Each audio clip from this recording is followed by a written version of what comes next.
જિલ્લા વિભાજનને લઈ દિયોદર ખાતે આજે જંગી સભા યોજાઈ। 4 દિવસ અગાઉ મળેલ કેબિનેટની બેઠકમાં બનાસકાંઠા જિલ્લા વિભાજન કરી વાવ થરાદ નવો જિલ્લો બનાવવાનો નિર્ણય કરાયો છે અને આ જિલ્લામાં 8 તાલુકાઓનો સમાવેશ કરવામાં આવ્યો છે। જો કે 8 તાલુકાઓમાં કાંકરેજ, દિયોદર અને ધાનેરામાં વિવાદના વાદળો ઘેરાય છે અને 3 તાલુકાઓમાં છેલ્લા 4 દિવસથી આક્રમક વિવાદ સર્જાયેલો જોવા મળી રહ્યો છે। ત્યારે દિયોદર વિસ્તારની વાત કરવામાં આવે તો દિયોદર વિસ્તારમાં પણ વિવાદ ચરમસીમાએ પહોંચ્યો છે અને ઓગળ જિલ્લો જાહેર કરવાની માંગ સાથે દિયોદર વાસીઓ લડત લડી રહ્યા છે। જેમાં આજે દિયોદર ખાતે આવેલ આઝાદ ચોકમાં એક જંગી સભાનું આયોજન કરવામાં આવ્યું હતું, જેમાં કોંગ્રેસ ભાજપ પાર્ટીના નેતાઓ અને જિલ્લા સંકલન સમિતિના કાર્યકરો આક્રમકતા સાથે ઓગળ જિલ્લાને જાહેર કરવા શક્તિ પ્રદર્શન કર્યું, જેમાં વિશાળ સંખ્યામાં લોકો ઉપસ્થિત રહ્યા। જેમાં કોંગ્રેસ જિલ્લા પ્રમુખ ભરતસિંહ વાઘેલાએ પપ્પાને સંબોધન કરતા જણાવ્યું કે દિયોદરને જિલ્લો બનાવવા લડત લડીશું, ન્યાય નહીં મળે તો હાઈકોર્ટ કે સુપ્રીમ કોર્ટના દ્વારે જઈશું।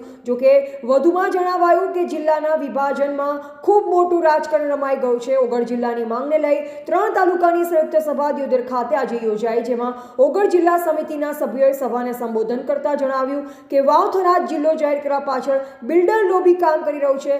માત્ર ને માત્ર પહેલેથી ખરીદ કરેલી જમીન ઊંચા ભાવે વેચાય તે હેતુથી લઈ થરાદ વાવ જિલ્લાની રચના કરવાના આક્ષેપો પણ ઓગળ જિલ્લા સમિતિ દ્વારા જાહેર સભામાં કરવામાં આવ્યા છે અને આજે દિયોદર ખાતે મળેલ જાહેર સભામાં સ્થાનિક લોકો વિવિધ પ્રકારના સૂત્રોચ્ચાર સાથેના બેનરો લઈ નજરે પડ્યા।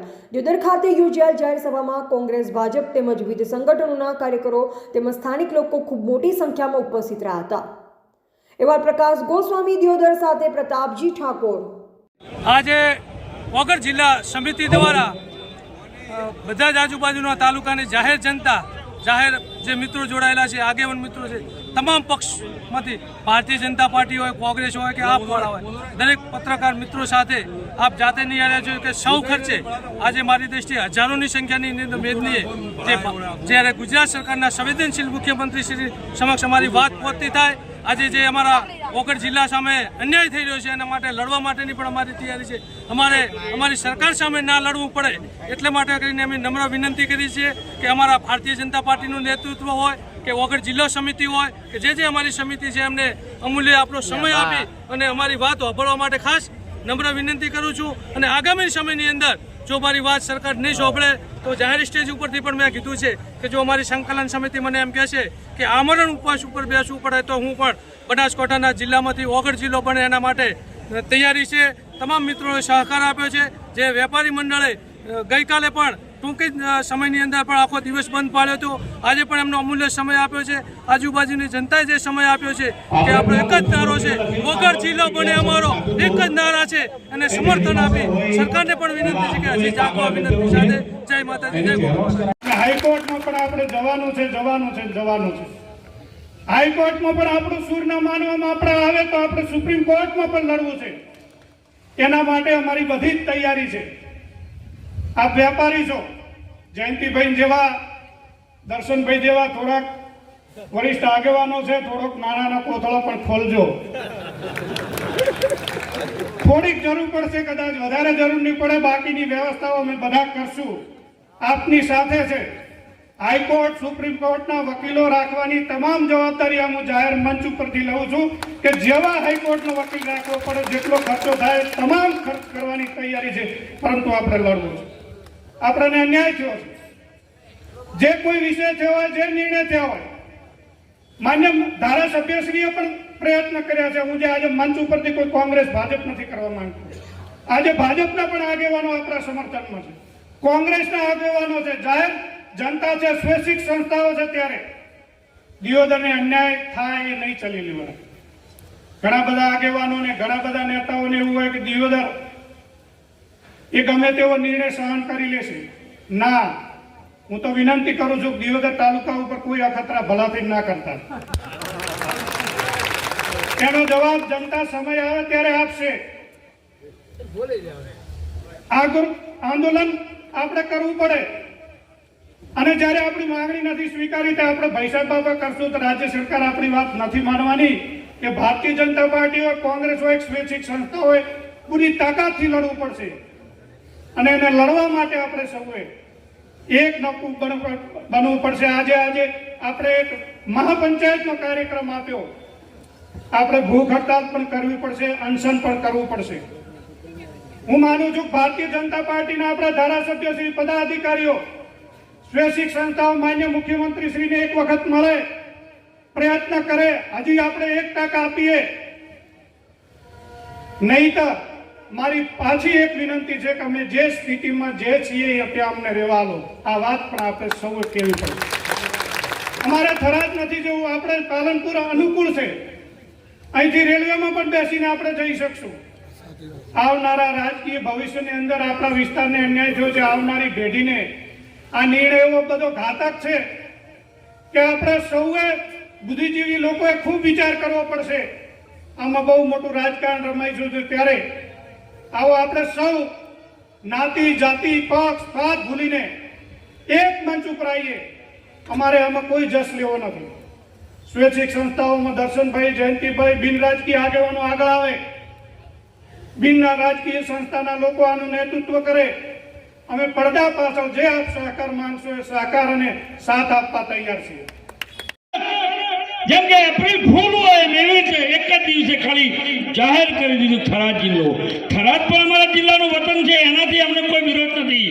પણ ભૌગોલિક દ્રષ્ટિએ જો ગણવા જઈએ ને, હરેક તમે 16 વર્ષના દીકરાથી મારી 60 વર્ષના દીકરાને પણ આનું જ્ઞાન છે કે અમારું દિયોદર એક સેન્ટર છે. દિયોદર અમારું સુખ શાંતિમય વાતાવરણ છે.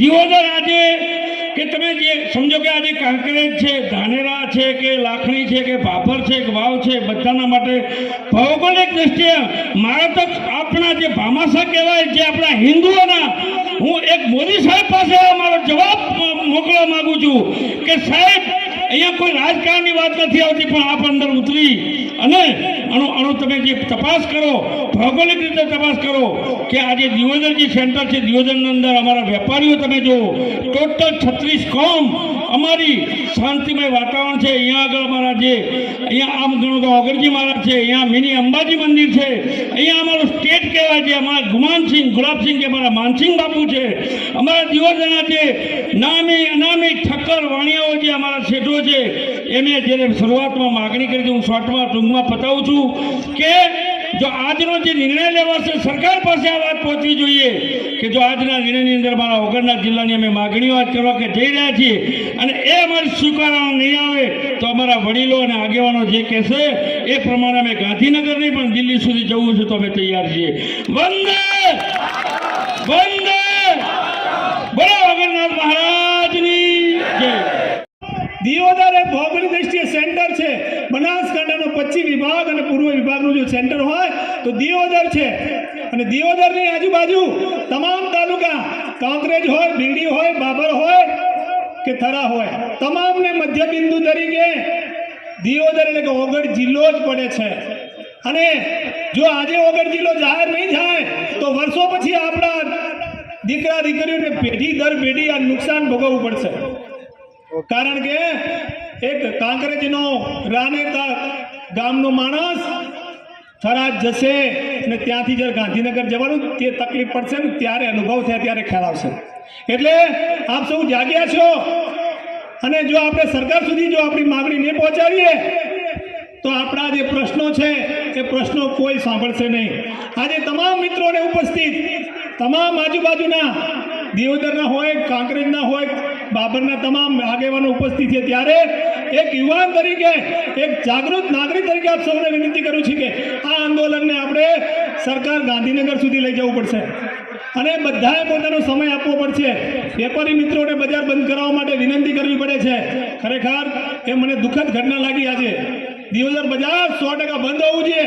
અને વેપારી મિત્રોને પણ હું વિનંતી કરું છું કે જ્યારે આવું કોઈ આહવાન થાય ત્યારે તમારો 1 કલાક નહીં, 1 દિવસ નહીં, ખરેખર મહિનો આપવો પડશે તો આ ઓગળ જિલ્લો થશે.